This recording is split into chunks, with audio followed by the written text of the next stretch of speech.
आइए आपको दिखाते हैं गरिमा रिकॉर्डिंग स्टूडियो का ब्रांच जो कि वापी में है। और यहाँ पे आप आएंगे तो यहाँ पे आपको राहुल जी मिलेंगे जो कि बहुत ही खूबसूरत रिकॉर्डिस्ट है, बहुत ही अच्छे म्यूजिक राइटर हैं। और यहाँ पे जब आप आएंगे तो यहाँ पे आप सभी देख सकते हैं, यहाँ पे बैठे हुए हैं। और आपको मैं बता दूं कि आपको कोई भी टेंशन वाली बात नहीं, अगर मैं यहाँ पे नहीं भी रहता हूँ तो भी आपका काम जो है एकदम खूबसूरत तरीके से होगा।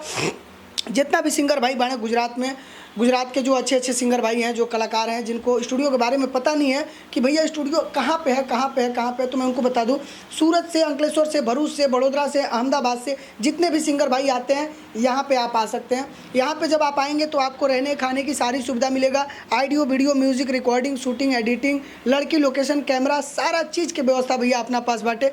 जितना बढ़िया आप गाएंगे उतना बढ़िया आपका गाना बना करके दिया जाएगा। तो मैं आपको बता दूँ कि ये गरिमा रिकॉर्डिंग स्टूडियो का दूसरा ब्रांच है जो कि वापी गुजरात में है। और गुजरात में ऐसा बहुत सारा सिंगर भाई बने जरा के स्टूडियो के बारे में जानकारी नहीं है, तो हम बता दें कि स्टूडियो आप यहाँ पे आइए और आपको